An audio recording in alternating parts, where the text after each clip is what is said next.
Hi, Hope folks. I thought I'd very quickly record a devotion from this morning that I took the ladies through in our ladies breakfast meeting, which is a very respectable 8:30 a.m. kind of breakfast meeting. It's as it should be. But one of the things that I've been talking about is there's a friend of mine from the UK, a chap by the name of Simon Gilbo, and he wrote a book, which is this one here, which is inviting us to choose life. It's inviting us to the sense that actually in life we have choices, and they can be as simple as a dichotomous, is it this thing or is it that thing? And so each day he takes us through an invitation to choose life. And in that place he talks about from Deuteronomy 30:19, he says, "This day I call heaven and earth as witnesses against you that I have set before you life and death, blessings and curses. Now choose life." So the reading for this morning, I'm going to share with you, and it says simply this: hope or despair.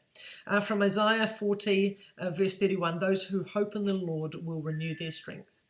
And it goes like this: as Father Raniero Cantalamessa writes, the three virtues of faith, hope, and love are like three sisters. Two of them are grown and the other is a small child. They go forward together hand in hand with the child hope in the middle. Looking at them, it would seem that the bigger ones are pulling the child, but it is in fact the other way around. It is the little girl who is pulling the two bigger ones. It is hope that pulls faith and love. Without hope, everything would stop. Simon goes on to say this: biblical hope is not like the world's hope, an expression of desire for an uncertain outcome, as in, I hope things work out in the end. No, as followers of Christ, our faith is being sure of what we hope for and certain of what we do not see, as it says in Hebrews 11. Fyodor Dostoevsky, I made it! I didn't think I'd get that name out. He seemed to understand this. He said that to live without hope is to cease to live. Simon says, I have been in places devoid of hope, tens of thousands of refugees forced into small areas with no toilets, disease rife, and death a regular visitor. Despair seemingly ruled.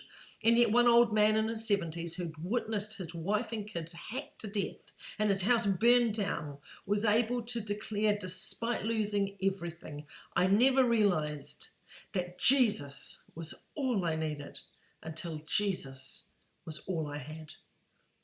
This old man was still hanging in there while others were dying of despair. How about you? If you are struggling, look to Jesus, our sure and certain hope. And if you're doing fine today, look out for someone else who needs the offer of real hope and reach out to them. May the God of hope fill you with all joy and peace as you trust in him, so that you may overflow with hope by the power of the Holy Spirit. Romans 15:13. Today, I choose hope. Amen.